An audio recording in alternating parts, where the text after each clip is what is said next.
Everybody, we are here with our Bacchus guide. So step one, we're going to be chugging our drink whenever we can while we're sitting here in the fountain to get that all the way maxed out. Looks like we're probably against a Ymir Oleron, something in that sort. So we're going to get ourselves a ranked up shell for against that. 4 health potions, a hand of the gods. For our first ability, we are going to get belly flop. Belly flop or burp is a viable first ability on Bacchus, but because we're against a Ymir, I've got a feeling he's going to be freezing me out of all of my burps this game. So I'm going to go ahead and get the flop so he can't interrupt it. Now that we're closer to the purple spawn time, I'm going to leave the base. That way I've got most of my passive maxed out. So, why do you want the passive maxed out? Bacchus has one of the better passives in the game. You've got 2 points, 2 thresholds. You've got Tipsy and Smash that you're looking at. Whenever you use your one, you will take a drink and increase your threshold by 40%. If you're tipsy, you gain 10 magical power and 5% damage mitigation. If you are smashed, you get an additional 30 magical power. It goes to 30 magical power and 10% mitigation. That is not additive. That is basically a set to value. So you don't get like 30 plus 10. It's just the straight 30 for smash if you are above that threshold. As you can see, we are getting absolutely out cleared in lane. Ymir is a Ymir Heim is a very good clear lane. Bacchus doesn't get played that much nowadays, mostly because his clear sucks. And duo lane clear is so important right now. This is going to be a pretty standard thing that happens in your Bacchus games. You're going to see that you're getting pushed really far back. There's pretty much nothing you can do about it. Bacchus is one of the weaker supports in the game right now, but we're going to do what we can. So on Bacchus, you can actually see that I don't have any points in my chug, but I can still use it. Chug kind of like stance switches for a lot of gods. You just get it by default at level 1. You don't have to put any points into it. And we are not going to be putting any points into our chug until the very end of the game. When you drink from your one, what you're going to get is that passive meter is going to go up, which is what we're looking to do. As well as if you level up the ability, you'll get protections. Without leveling up the ability, we do not get that protection bonus from actually drinking. You have to level it up for that. So our main ability on Bacchus is going to be our belly flop. This is our second ability. It is our initiation. It is our movement ability, our getaway skill. It is everything. And what it does is it is a flop. Literally, you belly flop onto your target. You do a good amount of damage to them, as well as knocking them in the air. So we knock we knock Ymir right up into the air right there. As you can see, I got frozen out of my burp. This is what I thought he was gonna do, and why we're not ranking it up first. Not only is it a knock-up, but if you find yourself that you are tipsy plus, not only will they have gotten knocked up, but after they come down from the knock-up, they will have a 2-second slow on them. So it's always a knock-up, but if you are tipsy plus, it will be a knock-up and a slow. Your third ability is your burp. Your burp is also going to be a slow while you are hitting them with this. Not a slow. It is going to be, I am fried. We just played Apex Legends. It is going to be a stun for 1 second if you are, once again, tipsy plus. This is fine. This is fine. This is fine. It is going to be a 1 second stun. Just like beforehand, you have to be tipsy plus for it to do that stun effect. If you are not tipsy, it will not do the stun at all. But all the time, this ability will do damage. It is 4 ticks of damage, so 20 times 4. That's because it procs every 0.5 seconds for 2 seconds. And it also applies 50% debuff on healing. It's a 50% anti-heal, so your enemies will regen, they will heal for 50% less. It always applies the anti-heal, regardless of your tipsy status. Your standard combination that you are looking to do on Bacchus is you want to either do one of the following things. You are going to either flop in as initiation and then immediately go into your burp for the CC, or if you want to maximize the CC, you're actually gonna flop. You're gonna burp and then flop. Burp and then flop is more CC. Then flop and then burp. Now this might confuse you because you're like, well, that doesn't make that much sense because shouldn't the CC durations be the exact same every time? No, they're actually not. So this is actually going to get into a deeper mechanic in Smite. This is actually for every god in the game, not just Bacchus, but Bacchus is the most clear, straightforward way to explain it, is the system of diminishing returns. Smite has a system of diminishing returns. This applies to a lot of things in Smite, but particularly it applies to CC is where you're going to hear it referred to the most. What it means is that when you get hit by CC in Smite, the next CC is going to affect you not as much. So if you get hit by a 1-second stun in Smite, and then immediately followed up by another 1-second stun, that second stun is only going to stun you for 33% of the duration. So in this case, 0.67 seconds, basically, it'll round up. If you get hit by another 1-second stun, it'll be 66% of the stun duration. So you'll only get stunned for 0.33 seconds. So basically, if you were to get it capped out on your DR, you would only get stunned in a row from those 3 1-second stuns for actually 2 seconds instead of 3 seconds. Smite can be kind of confusing in how this works. So I don't know off the top of my head exactly how long diminishing returns lasts on you. It's somewhere around-ish 7 seconds or so. Basically think about like the duration that you're like in and out of combat. It's very similar to that. So right around that 5-6 second marker. I don't know the exact time off the top of my head. So why does that mean that you can stun flop for longer CC than you can flop stun? So the reason why that is true is because some CCs in Smite are not affected by diminishing returns. Notably, knockups and roots do not get affected by diminishing returns. So that means, that's rude. So that means if you knock up somebody and then stun, knockup will apply diminishing returns to the target.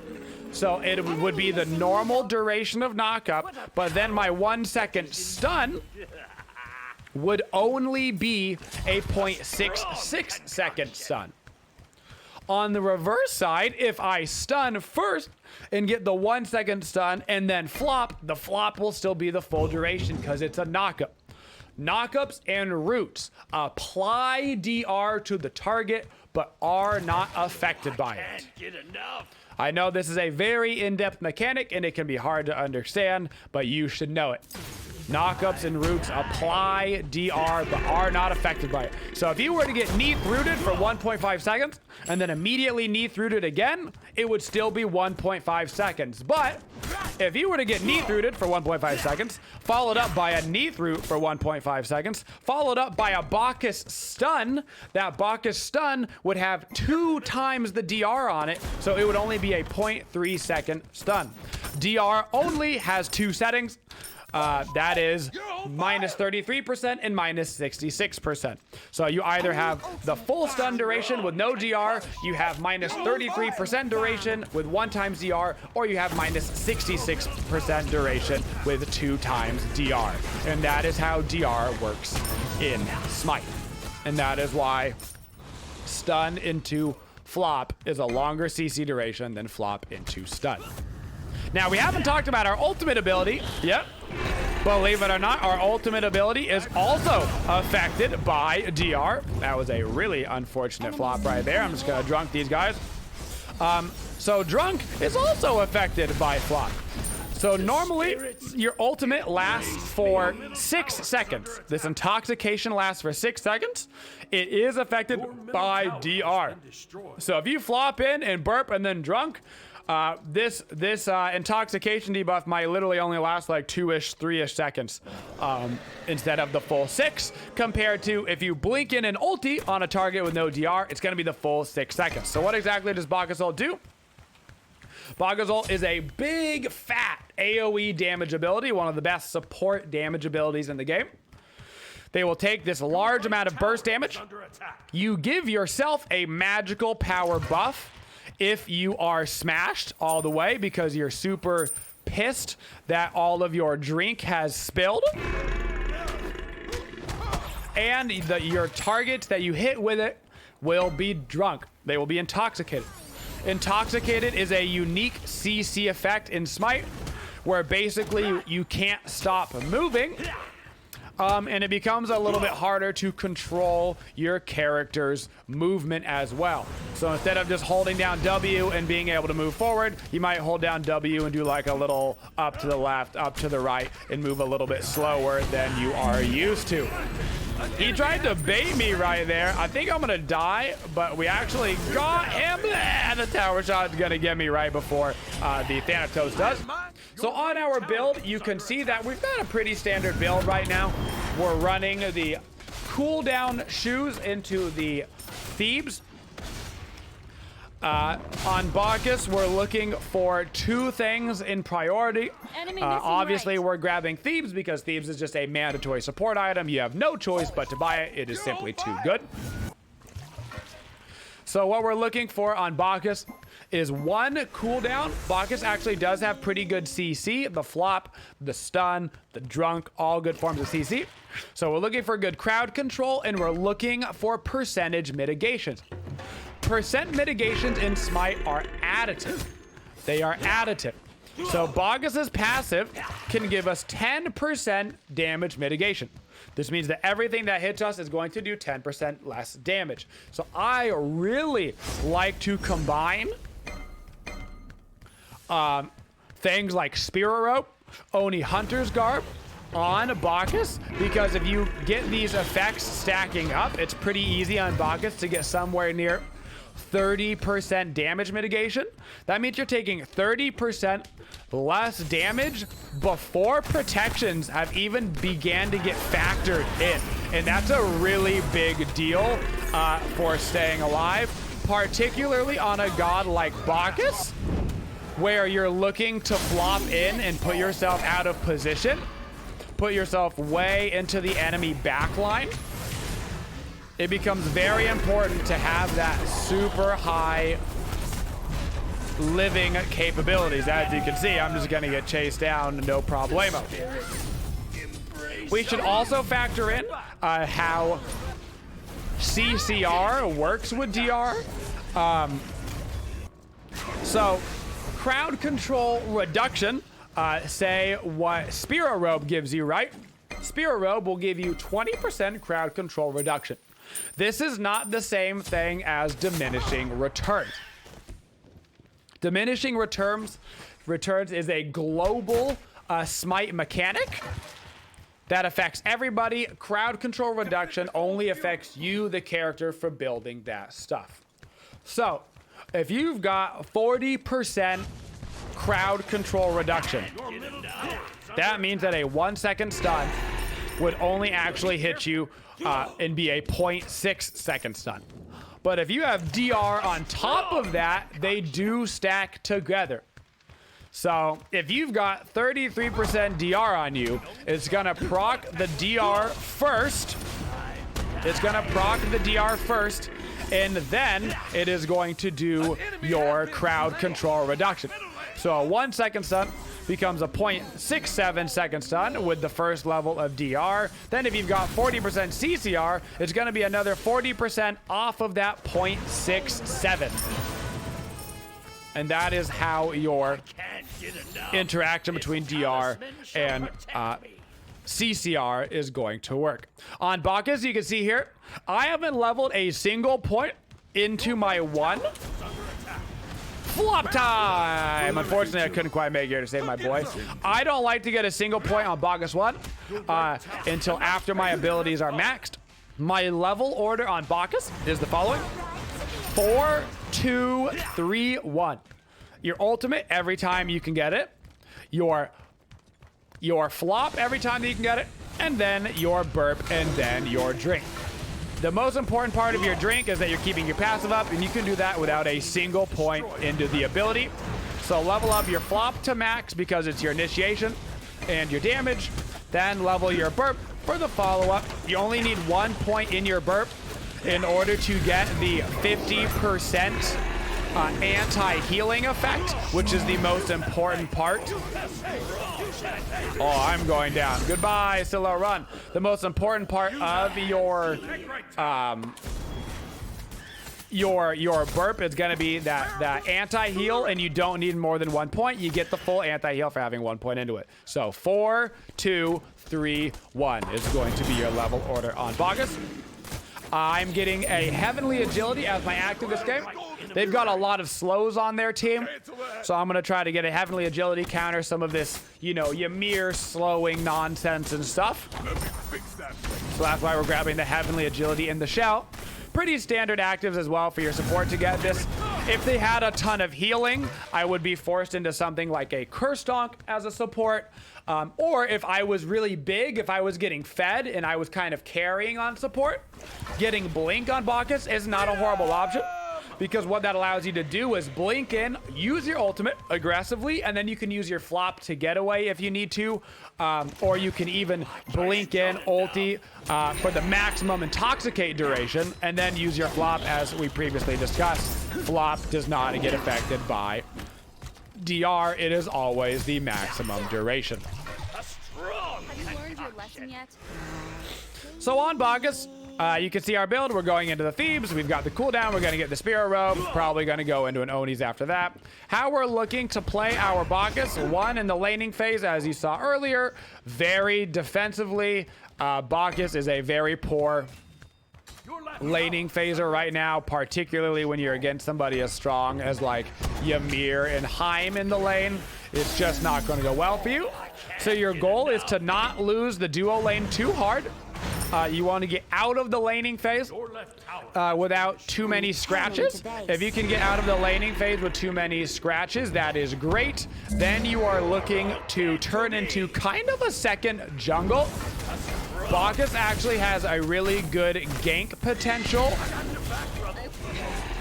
A really good gank potential as a support because the flop can go over walls. Because you've got a knock up, a stun, and the anti-heal, it brings you a lot of that ganking potential. Bacchus's anti-heal on his 3, as well as all anti-heal in the game, will affect self-sustain. So if I burp on Thanatos, that'll give him minus 50% healing when he goes and sights me. Always keep that in mind. Not only is it something like a Hell Heal, but it's also a Camazotz 2. It's a Rama Devo Gloves lifesteal.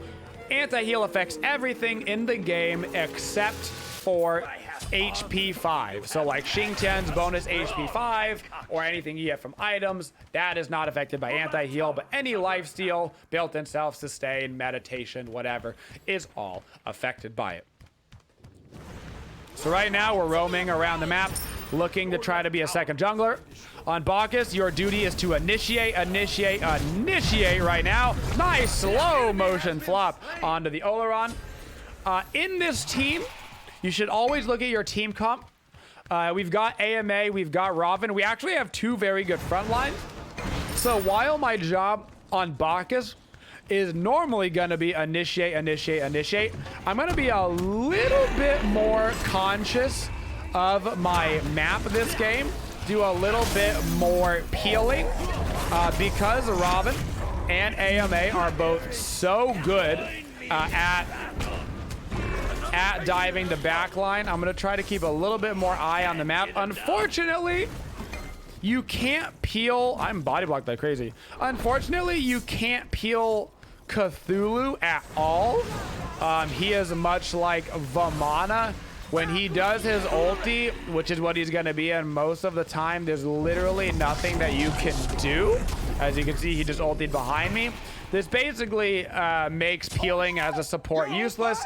All I can do is try to run around and initiate those fights. If I wasn't against a Cthulhu, I'd be focusing a little bit more right now on peeling. Your team has destroyed a left with this particular team comp. But unfortunately, like we said, no way to peel Cthulhu and Vamana. Just by the nature of their kits with the CC immunity, there's nothing that I can do as a little Bacchus. So we got the Spirit Robe finished up. When Spirit Robe is procced plus my passive, that's going to be 25% mitigations. Like I said, that is before your protections even proc on you. That's just like flat right off the top, which is awesome. Gonna try to clear this wave so they can't get themselves a free T2 here. It's scary fighting into an Olorondo. Well, this shell ain't gonna save me, so I'm not gonna bother using it. Reminder that shells will not stop executes. Executes are based on HP threshold. And so I would not have gained any HP threshold with the shell.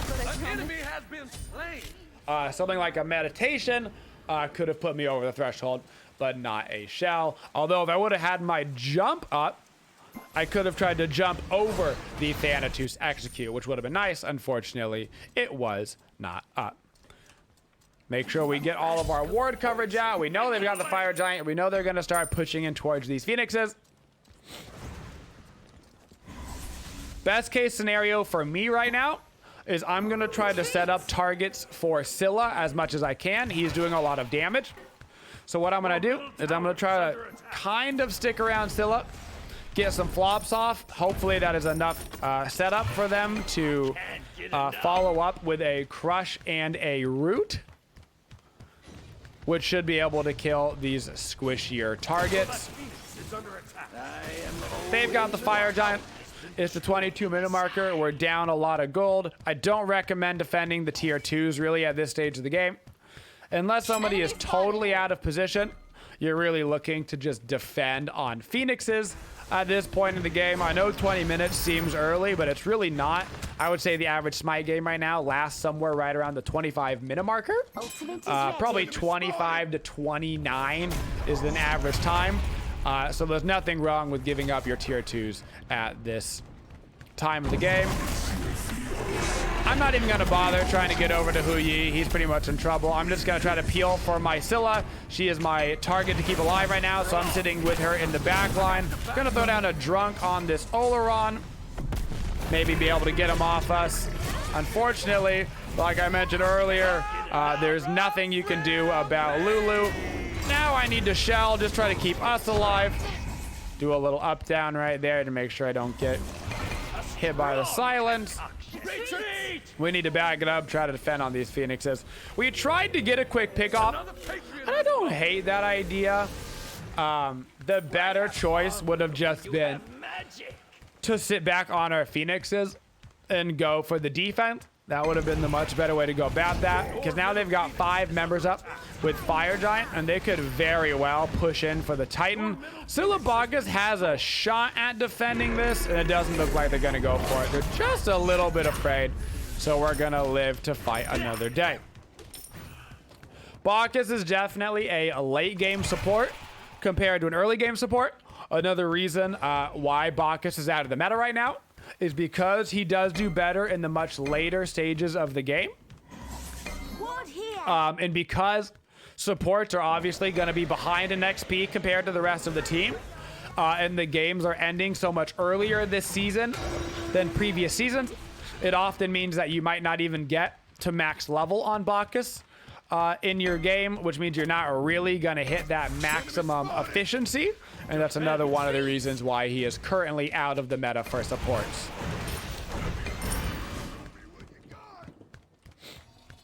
So right now we're just looking to chill out, defend.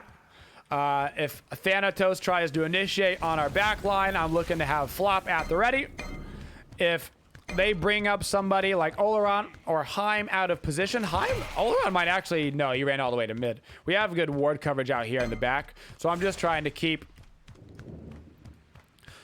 my eyes out for anybody that we can pick off that's out of position with Flop. Particularly sitting behind walls on Bacchus is a good idea because you can flop over walls. Your burp and your ultimate on Bacchus do not go through walls. Some circles and cones and Smite will, like Ares ulti. But Bacchus ultimate, Bacchus burp do not go through walls. It won't go through player-made walls like Ymir. It won't go through walls on the map. So make sure that you are always in range of your target before you use those abilities. At the beginning of the game on Bacchus, you're going to have to be careful using your chug. Your chug does have a decent mana cost associated with it.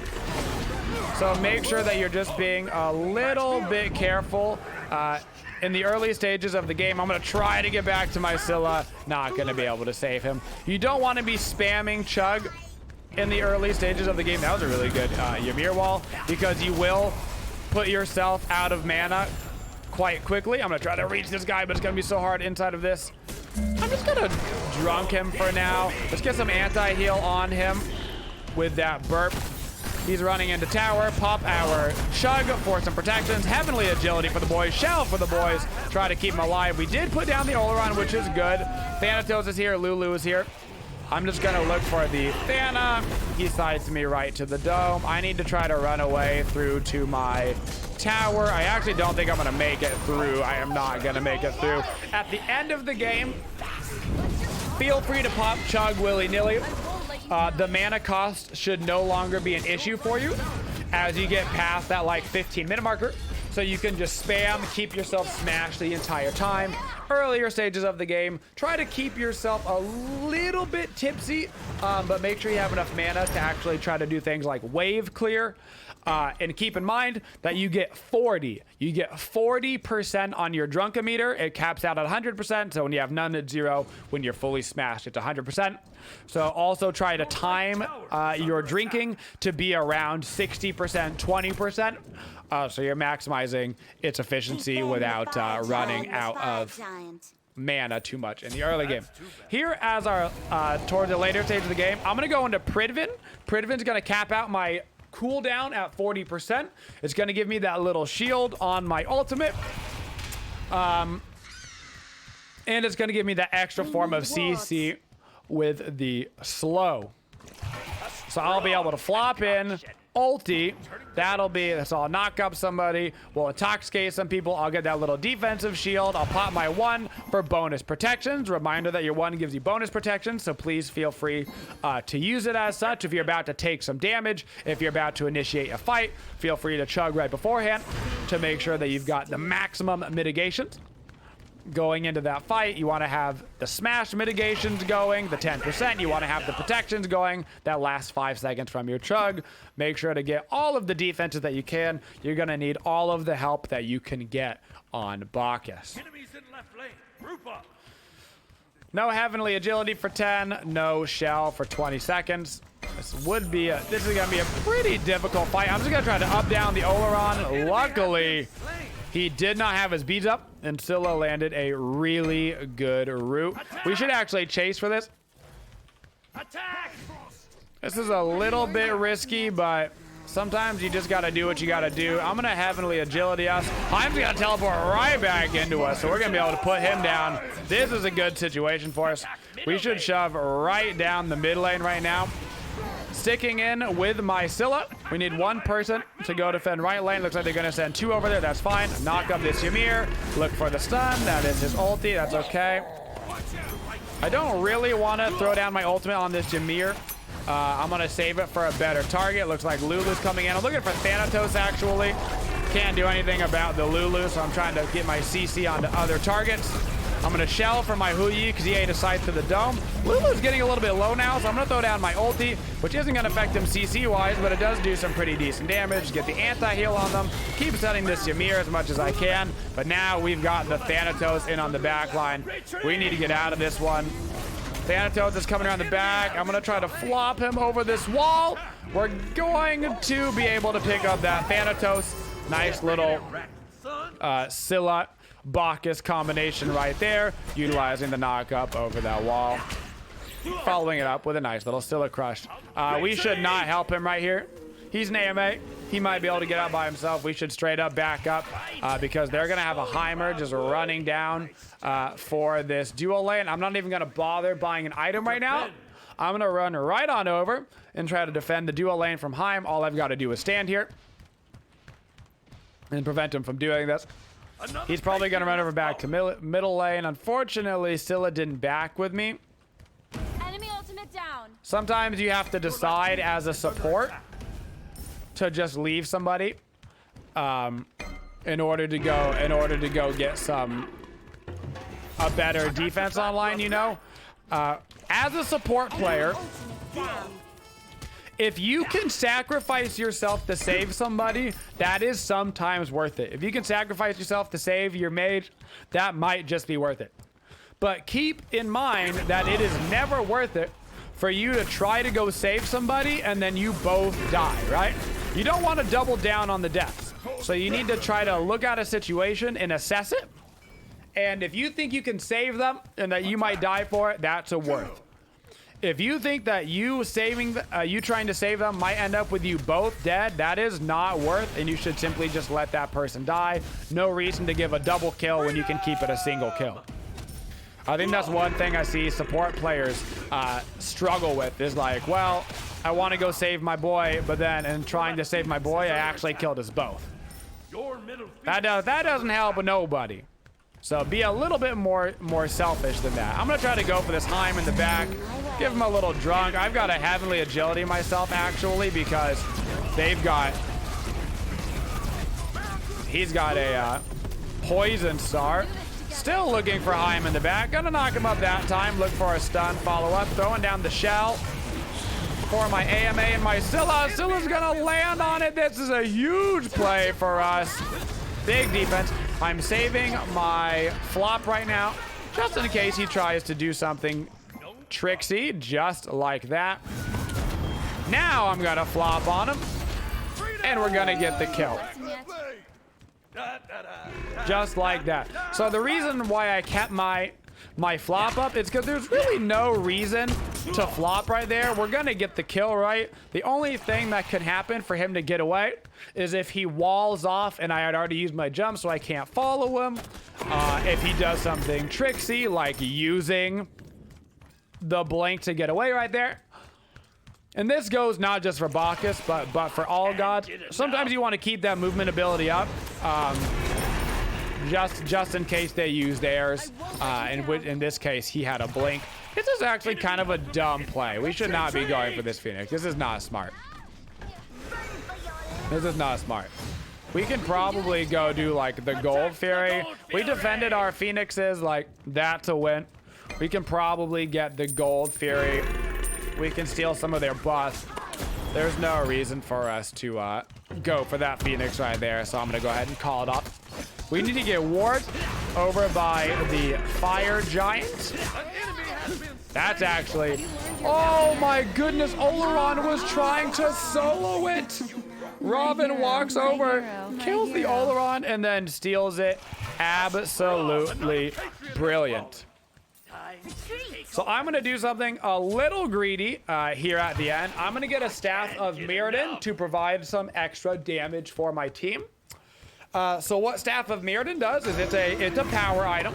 It gives you power and cooldown. So right now I've got actually overcapped cooldown. That's fine. I'm going to be selling my boots here at the end of the game, so I'm going to lose that 10% cooldown. But what it's going to do is it's going to allow me to use one of my abilities twice. So when I use my ultimate now, my next ability that I use, I can use twice. Burp or flop are good options. Obviously, you don't want to use chug right after you ulti, because chugging twice, not the most efficient way to utilize this item. But what is really strong is if I can get my ulti off, if I flop ulti and then burp, so they get stunned and they have anti-heal on them, and then I go right for it again, and I can put the anti-heal right back on them twice as long. That's really nice. Or, on the other side, if you just go ahead and walk into a fight and use your ultimate, maybe I try to walk up and initiate right here with my burp. I don't actually want to really use my ulti. I'm going to try to flop the way that I think he's going. It was not the way that I thought he was going.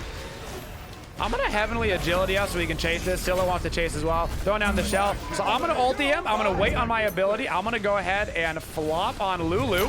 And you can see that my flop is immediately back up right now, so I can flop again. Double flop, baby! They're going to have so much abilities pouring into me. You can see how many abilities they just poured into me, and I barely took any damage. That's because I'm late game Bacchus right now. Late game Bacchus has so much defense, and this is where he really starts to thrive after this 30 or so minute marker. This is really when he starts to get much better and come online. I waited to use my burp right here because I knew the Ymir was gonna try and freeze me. Go ahead, use my flop on this boy. Right now, I'm tanking the Phoenix Forest. I'm probably gonna die for this. I'm gonna walk back in, use my drunk. I'm gonna go flop high, flop it once, and then I'm gonna flop again and try to get out, except for I actually get high multi. So I'm not gonna be able to utilize that second flop. I'm dead no matter what, so I'm just gonna run this way. There's no way for me to escape out of this, so I'm just gonna run him back away from our Titan by any sort of time that I can.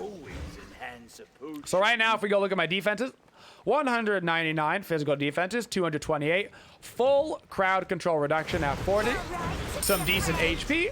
Plus, I've got the mitigations, which you can't actually see on the stats page.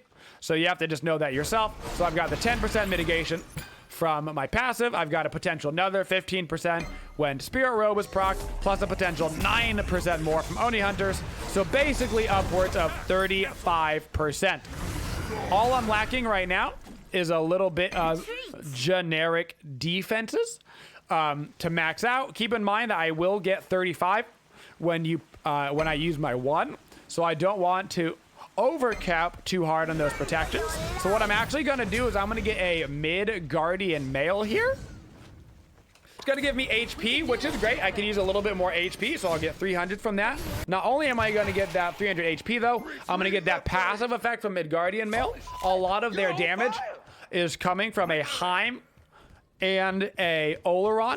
This is not an item that you would just regularly buy or anything, but because they've got two auto attackers, and because their two auto attackers are their main source of damage, I feel comfortable buying mid guardian male as my last item. Once again, you can see that I did not use my flop there until after the Ymir started to get away, just to be able to chase him down. That's a very consistent part of Bacchus that you're looking to do. Chill out, use your flop to chase people. Now, if you're using it for initiation, that is fine, but that was obviously way past the part of initiation.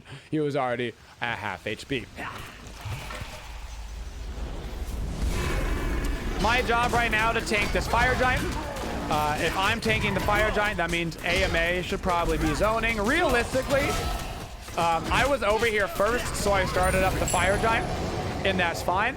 But in a perfect scenario, you would have AMA attacking the fire giant. In Bacchus zoning, that's because AMA is passive, is going to give you extra damage and help you burn down the fire giant faster. And Bacchus has a larger array of CC available to him. But because I beat him there, we wanted to burn down the fire giant as quick as possible, and so somebody needed to tank it. So our Scylla and Woojer didn't take too much damage. We're gonna walk straight over to this Gold Fury, get these Oni creeps up and running. And then after we get these Oni creeps up and running, we should back up, buy our last item, and then push up with the Oni creeps. We back it up, we buy our last items, and then we push down, and we see what happens. Grab the Midgardian Mail here at the very end of the game. We're gonna grab the Elixir of Power just for a little bit of extra damage. So with the Elixir of Power that you see here, this gives me 10% cooldown. So I'm gonna be overcapped by 10%. Don't worry about overcapping cooldown by 10% in Smite anymore. Ever since they added all those cooldown items and put cooldown on so many different things, overcapping by 10%, especially if that overcapping by 10% is with a red pot, don't worry about it. It's not a big deal. Really, overcapping anything in Smite by 10% is not that big of a deal. Most often, it's gonna be cooldown just because of the sheer amount of items that cooldown is on nowadays. Don't worry about it. You don't want to be overcapping by like 30, 40, sometimes even 20%, you know? That means your build could probably be more efficient. 10%, don't worry about it. I'm just gonna walk in looking for a burp here. I gotta be super careful with this Heim, so I'm backing back out again. AMA is gonna take a lot of damage here, but not dead, and we forced a Lulu ult. Let's be careful right here. I do want to go back in. I want to fight this. I'm gonna Heavenly Up. I'm gonna look for Oleron. Okay. Oleron ulti being down is huge. I'm gonna pop my burp. I can use it immediately again, so I pop my shell. Now I'm getting the stun. Woo! We are still alive over here. Let's try to go help left lane. Oleron ultimate is the hardest ultimate in the game to push Phoenixes into. It is so hard. Gonna try to get the stun. I got onto Lulu. Gonna be able to flop him right up. Hopefully there's follow-up from the team. Unfortunately, Scylla wasn't in range of that. That is a bummer. Great Thanatos ulti though in the back line. Good Scylla follow-up. We can probably keep fighting this. The target just has to be Heim. Yeah, we need to be a little careful. They've got 4 members up. We're gonna have to go ahead and back it right on up. Now, if they move forward, well, like Oleron, his ulti is down. We do a little flop combo right here. Wow. I think they literally know that we're here. That's such a bummer. All right. That's his beads on Oleron. That's a good kill. Trying to get to the back line to peel. Not going to be able to get there. It looks like they actually had that warded, which is such a bummer. I mean, that's a great ward placement. But they seemed like they pretty much knew that we were there. Just going to keep on running away. Use your Bacchus flop over walls to run away. Especially when there's targets that can't chase you over walls like Lulu and Ymir. I'm kind of sticking around because this Ymir is actually very low. And we're getting respawns. The problem is this Heim, dude. Hits so hard. I'm really trying to bait my body right now. If Ymir stops for even a moment, I'd be able to reach him. See if I can't get in range of my burp. Yeah, we forced his blink. That's actually not bad. So we're gonna go get set up for Fire Giant. Once again, it's a Heim. All right. That's what he gets, dude. That's what he gets. We should still go do the Fire Giant. Trying to stop my backs. All right, let's get ourselves a sentry ward, a regular ward. I've still got the red pot on me for another 80 seconds. So we're heading back over to wards, the Fire Giant. This is honestly, I'm so glad this game is going this long because this is where really Bacchus gets to thrive the most. This is a very atypical length of Smite game, but when you're playing Bacchus, this is the dream. Get to utilize all the good late game Bacchus stuff. We should actually force this fight right now. We don't even need to do the fire giant anymore. I'm walking right at you, Mir. I'm throwing down my ulti. We're going for the fight. I'm gonna run right back to the Oleron. I've got double burp up if I need it. I'm gonna need it. I'm gonna try to send him again. Shelling for the boys. We can probably try to end the game off of this. Stay alive, boys. Right down middle lane. We've got 4 members dead. Heim is coming back up. We can go straight through to the Titan. Attack the Titan! I'm gonna run straight through on this. Flop myself in. Now we do have to be careful because this Heim hits hard, but we instantly killed him. I can tank this Titan no problem as long as it resets to me. And that is exactly the best case scenario for Bacchus. The game gets extended out extra long, so we get to utilize a full damage mitigation build, nice protections and HP, get a little counter building with the mid guardian mail in there, and come out victorious for our Bacchus guide, all the while mentioning some side mechanics like diminishing returns at the same time. Just like that, 22k Bacchus damage. Not too bad. Not too